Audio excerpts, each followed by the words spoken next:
కడప రిమ్స్లో వందల మంది ఈరోజు శానిటేషన్ కార్మికులు పనిచేస్తున్నారు.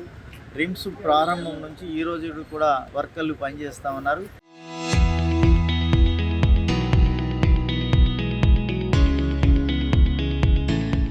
అయితే ఇప్పుడు వచ్చినటువంటి పద్మావతి హాస్పిటాలిటీ సర్వీస్ మేనేజ్మెంట్ వాళ్ళు భాస్కర్ నాయుడు మొత్తం కాంట్రాక్టు దక్కించుకొని పలుకుబడితో అంగబలంతో 50 సంవత్సరాల వాళ్ళను అందరినీ దాటినటువంటి వాళ్ళని తీసేస్తా ఉన్నారు. సూపర్వైజర్లను తీసేసినారు, ఎడ్యుకేషన్ క్వాలిఫికేషన్ తీసేసినారు, 58 దాటిలను తీసేసి చాలా అన్యాయంగా వ్యవహరించినారు. కాబట్టి ఆ కాంట్రాక్టర్ను వెంటనే బ్లాక్ లిస్టులు పెట్టాలని ఈరోజు సిఐటియుగా నగర కమిటీగా వెంకట సుబ్బయ్య, ఏసన్న, రమణారెడ్డి, స్టెపెను, మిగతా పావని, మిగతా కార్మికులందరూ కూడా నిరవధిక దీక్షలో కూర్చోవడం జరిగింది. కాబట్టి ప్రాణం పోయినా పర్వాలేదు, ఉద్యోగులు తొలగించడానికి సాధ్యం కాదని చెప్పి సిఐటిగా పోరాటం జరుగుతుంది.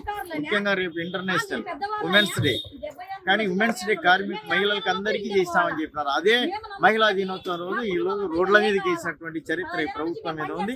కాబట్టి ఇట్లాంటి కాంట్రాక్ట్ బ్లాక్ లిస్టులు పెట్టి భాస్కర్ని అరెస్ట్ చేసి తొలగించినటువంటి శానిటేషన్ సూపర్వైజర్ కార్మికులు వెంటనే విధుల్లోకి తీసుకోవాలని చెప్పి మేము సిఐటిగా చెప్పదలుకున్నాం. అప్పటికి పరిష్కారం కాబట్టి జిల్లా వ్యాప్తంగా ఆందోళన చేస్తాం. దానికి బాధ్యత భాస్కర్ నాయుడు గారు, ప్రభుత్వం అని చెప్పి మీ ద్వారా తెలియజేస్తా ఉన్నాం.